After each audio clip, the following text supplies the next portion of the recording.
Hi, and welcome to CardCast, where each week we discuss topics of interest with Lamar University Cardinals. I'm Shelley Vitanza, Director of Public Affairs at Lamar University. This week we've invited Dr. Jill Killough to talk to us about nutrition and food safety during this pandemic. Dr. Killough is the chair of Lamar University's Department of Nutrition and Hospitality Services. She has a bachelor's and a master's degree in Family and Consumer Sciences Nutrition from Lamar University. She's a registered dietitian and earned her PhD in nutrition from Texas Women's University. Dr. Killough became Lamar University's clinical instructor in the dietetic internship program, where her primary focus is instructing students and ensuring they receive a highly specialized rotation experience. She has a student-centered teaching philosophy to guide students to become successful practitioners in the field of nutrition and dietetics, and she emphasizes the need for students to utilize evidence-based data and become lifelong learners. She really strives to stay current with the trends in the field and teach the most up-to-date information. Her passion for the field, expertise of the subject matter, and acknowledgement of the students' learning are characteristics she projects in and out of the classroom, and one of the reasons that we thought it'd be great to bring her in here today. Dr. Killough, thank you for being with us. Thanks for having me. I'm happy to be here. Yeah, it's the eve of a holiday weekend, and kind of the perfect time to really talk about food preparation as we all hopefully get to enjoy the holiday, and as we're launching into the summer too. But first, I wanted you to give just kind of a 30-second elevator speech about your program and the mission.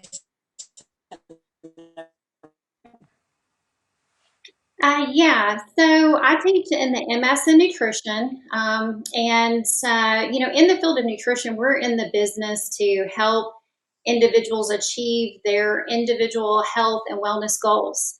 So that program is specifically designed to enhance the knowledge and skill level for future nutritionists, dietitians, and other professionals in the area of nutrition practice, thereby providing an integrative and cohesive approach to meeting the needs of our clients. All right, got it. A big program. Do you have a lot of students involved in the program? Pretty popular there on the campus. Yes, so we have both undergrad and grad nutrition programs. So we have an completely online MS in nutrition program that has over 100 students in it. Wow. And then we have about 60 undergraduate students.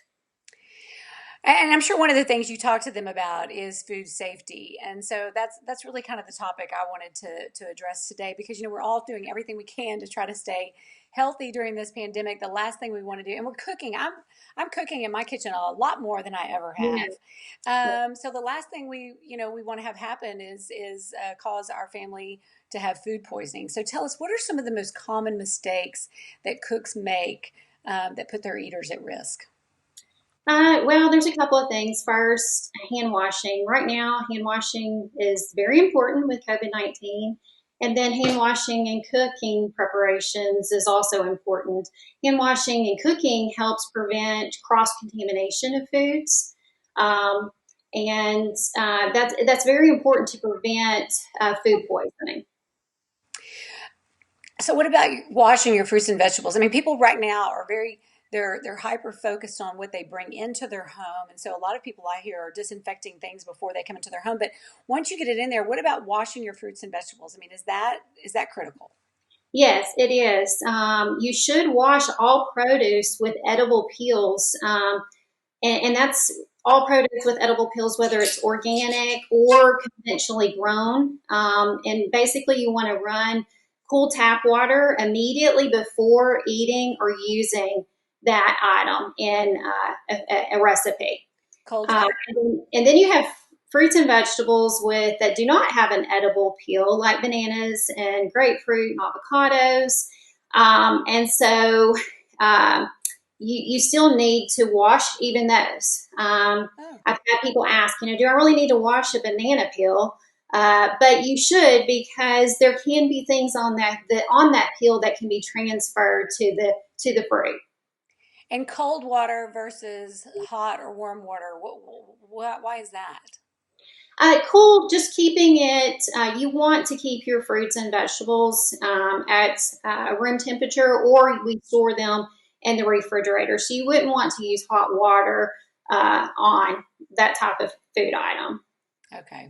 And some of them have to be scrubbed. I'm a big beet eater, and I come in and I've got to scrub, those beets with a little Mhm. vegetable scrubber.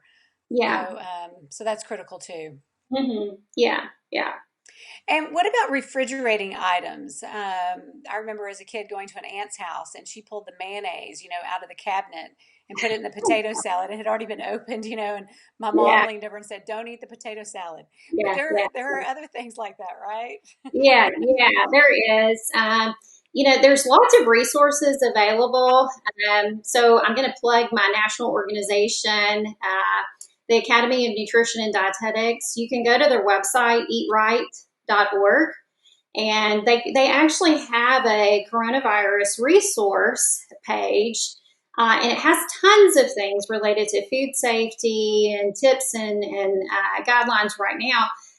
But they have a list available for items that should be refrigerated or should be frozen, and how long you should keep those items in each of those situations. So I'm just going to throw out a couple of those. So lunch meat. If you open lunch meat, you should throw it away. It only lasts in the refrigerator 3 to 5 days. Three to five. Yes, yeah. And so if it's unopened, you can keep it for 2 weeks. You can also put lunch meat in the freezer, but it's only good for 1 to 2 months in the freezer. And so there's different requirements for every type of food item that you can imagine.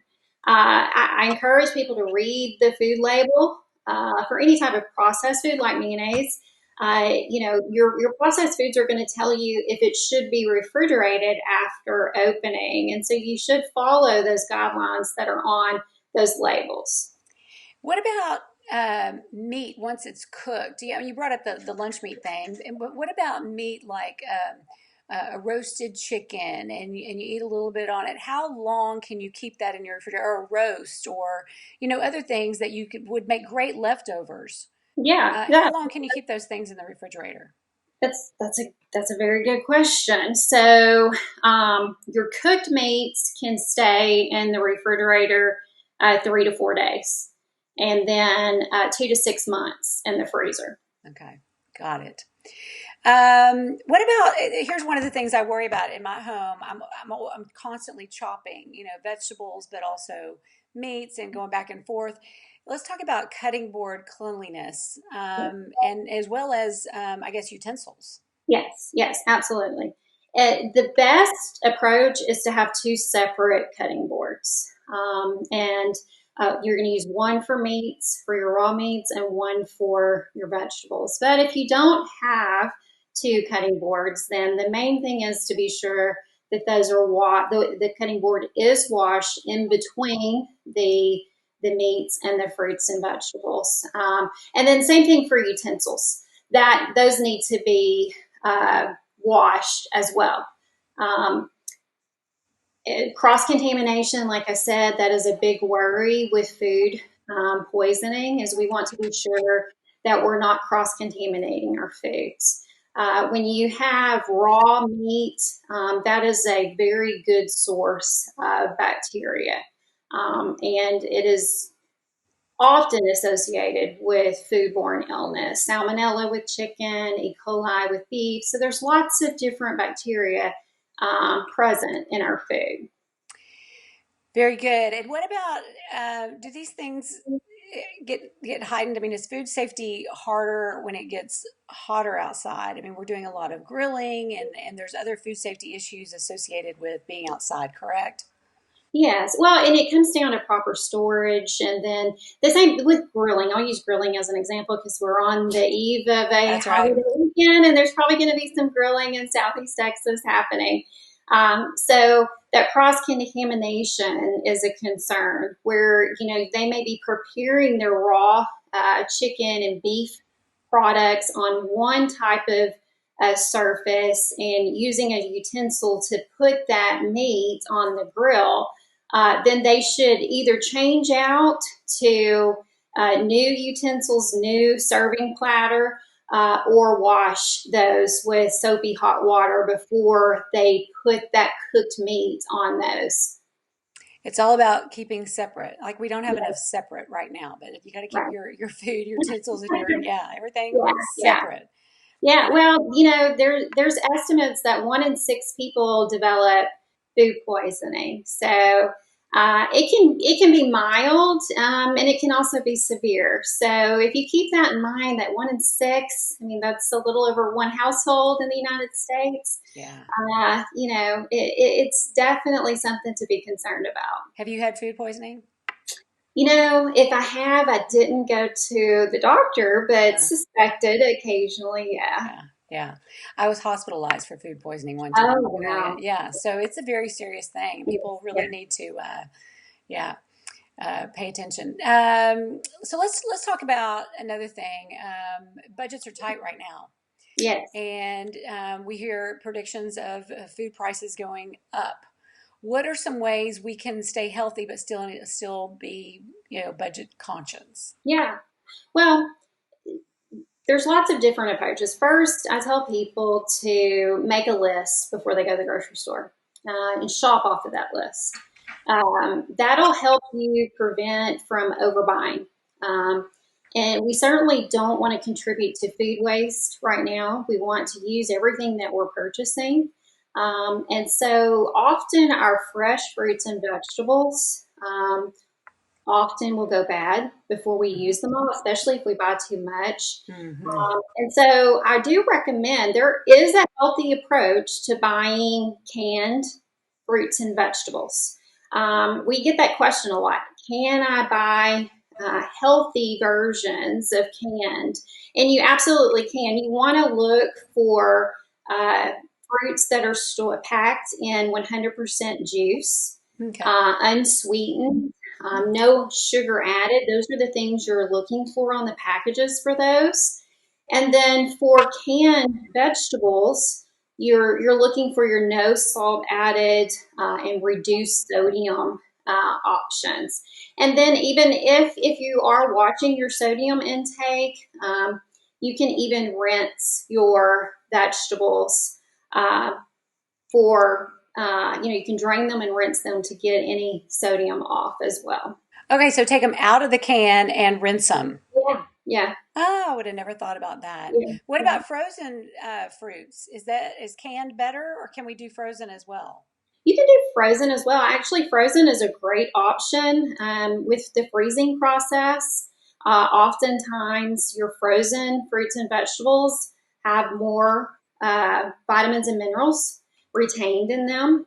Um, it doesn't mean that it's necessarily better than canned because I mean you do need to do balance. You can have fresh, you can have canned, and then you can have your frozen as well. With the frozen, you want to try and avoid things that have sauces. There's lots of pre-prepared meals.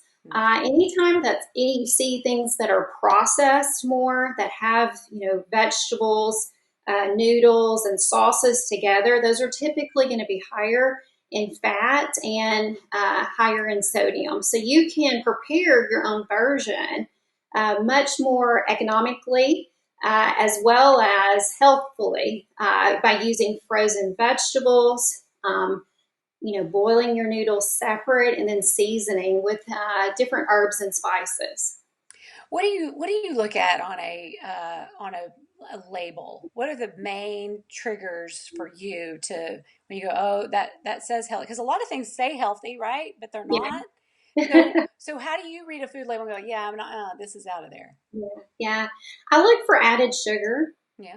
I look at that. I look at the fat content usually and the sodium. Those are the three areas that I'm typically looking at. And then I also look at the calories per serving. Mm-hmm. If the calories per serving are like 500 calories, to me, and I know I can make it more healthy, then I'm going to go with a different option. Mm-hmm. Mm-hmm. That's good. Labels, I think, have gotten so tricky. I recently was told you've got to even watch now where they say natural flavorings because we don't. What are natural flavorings? We don't know. Are those chemicals or those? Anyway, I think reading labels has gotten to be very tricky, and really looking at that serving too. It may Yeah, say, oh, it's only 100 calories, but that's for, you know, uh, one exactly. serving, and there's six in it. So, Yeah, you do have to look at the serving size and pay attention to that because sometimes you can compare two products and maybe they're both 100 calories per serving, but with one product you may get four, I'll say cookies. I'm a cookie, I like cookies. So you may yeah, get yeah, four cookies for that 100 right. calorie serving versus one cookie for the other, product. So I encourage everyone to read labels, explore different options, to not be afraid of looking at the label or asking questions. Um, and then I also don't think it's a great idea to just eliminate everything that you love. Like I said, I enjoy cookies, and I encourage people to not restrict themselves to the point that they are really wanting something and craving it all the time. So during this time, also, cooking more and doing 100 things at a time, basically, with taking care of all the people in the house and homeschooling and all that kind of stuff. I've tried to get more of my people involved in cooking. Yes. I've got a 9-year-old little boy, and I've got a 10-year-old girl and an 18-year-old son. And so, how would you recommend we pull those people of all ages in Yeah, to the kitchen cooking? that's a great question. This is a great opportunity right now to get kids involved in the cooking process as well as to teach them about food safety. So, for different age groups, we recommend different uh, skills for Mm-hmm. them in the Mm-hmm. kitchen. So your 3 to 5 year old age group can mix ingredients. They can help mix. They can tear lettuce.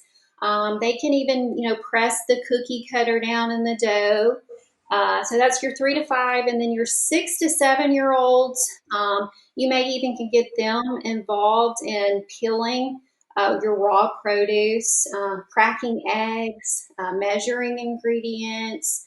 And then your next age group, 8 to 9, you can have them beating batter and pouring the batter. Um, and then your 10 and plus, having them cook in the oven, their microwave, and even helping on the stovetop, of course, supervised, but you can delegate these tasks, which will help kind of lessen that burden. And then, of course, you definitely want them helping in the cleaning process. Absolutely. They're a great resource to be cleaning those cutting boards and utensils in between your food prep. As we say in the Vitanza household, you've got to use the child labor God gave you, right? Yes, yeah, yeah. Okay, so but you do have to watch them in the kitchen because I will tell you this funny story. My 9-year-old he was putting Cool Whip in between graham crackers and then freezing them, and then we kind of make ice cream sandwiches that way. Mm-hmm. And he was licking them as he went, and so Right. Yeah, my daughter said, "Hey, note to self: don't eat the graham crackers in the." yeah, yeah, yeah, yeah. So anyway, you kind of got to watch those things. Mm-hmm. Okay, you gave us one food safety website to go to. Let's mention that again. Are there any other resources or meal prep, grocery shopping, children cooking kind of resources that you could pass along to us at this point? Yeah, I'll reiterate the one that I told you earlier. That was eatright.org.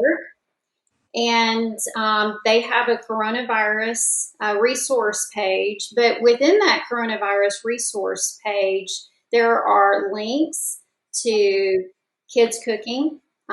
There's worksheets and tips for kids that are specific to nutrition, food safety, and cooking tips. And then also that resource page will link to additional um, websites like foodsafety.gov. So instead of searching all over the internet at different resources, sometimes it's better to go to one source that links to Mm-hmm. different sources. So I do recommend eatright.org for that. That sounds like a great resource and a good starting point for further It is. research. All right, I think we've covered it unless there's anything else you can think of that you'd like to share with us. I don't think so. I just encourage everybody to have fun with their food and be safe with it. Very good.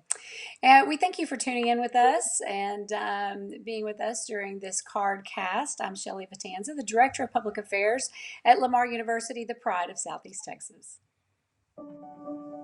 In trying times, I'm here for my community.